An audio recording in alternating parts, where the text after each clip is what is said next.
4 to the power x plus 7 আছে, তাহলে 4 to the পাওয়ার দিব।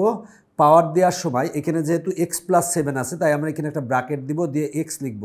এই যে এক্স লিখলাম প্লাস 7 লিখলাম, লিখে ব্র্যাকেট ক্লোজ দেওয়ার পরে এইটা প্রেস করব, করে এবার ইকুয়াল প্রেস করব। ইকুয়াল কিন্তু এই ইকুয়ালটা প্রেস করব, সেটা হলো এই যে আলফা প্রেস করে এইটা ইকুয়াল প্রেস করলাম। এবার 2 টু দি পাওয়ার কত লিখব, সেটা হলো এক্স প্লাস 2 লিখব।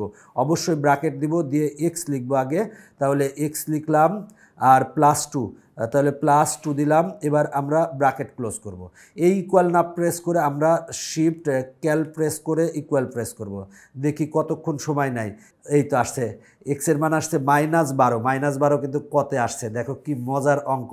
একই রকমভাবে তুমি এই অঙ্কটা সমাধান করতে পারবে, এই অঙ্কটা সমাধান করতে পারবে, এই অঙ্কটা সমাধান করতে পারবে, এই অঙ্কটা সমাধান করতে পারবে, এইটা পারবে, তারপরে এইটা পারবে। তো আমি এই অঙ্কটা আর এই অঙ্কটা সমাধান করে দিতে চাই।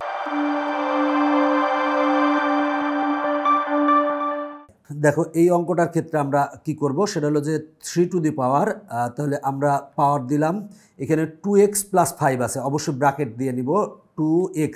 তাহলে আমরা শিফট প্রেস করে আলফা প্রেস করে x দিলাম প্লাস 5 দিলাম, এবার ব্র্যাকেট ক্লোজ করলাম। এরপরে আমরা ইকুয়াল দিব, তাহলে ইকুয়াল দেওয়ার জন্য আমরা যে কাজটা করব সেটা হলো যে এই যে আলফা প্রেস করে এই যে ইকুয়াল দিলাম। এরপরে আছে 3 গুণ আছে কত 5 টু দি পাওয়ার, তাহলে 5, এরপরে পাওয়ার দিব। পাওয়ার দেওয়ার সময় যেহেতু 2x প্লাস 4 আছে, তাই ব্র্যাকেট দিব, দিয়ে 2x, আমরা 2x প্লাস 4 লিখব, প্লাস 4 দিলাম, এবার ব্র্যাকেট ক্লোজ করলাম। করার পরে এবার আমরা কি করব, শিফট ক্যাল প্রেস করে ইকুয়াল প্রেস করব। দেখো অনেকক্ষণ পরে এক্সের মান -2 এসেছে, তার মানে অ্যান্সার। দেখো কত মজার, এই অঙ্কগুলো করতে অনেক কষ্ট হয় অনেকের, বাট ক্যালকুলেটর প্রেস করে খুব সহজেই সমাধান করা যায়।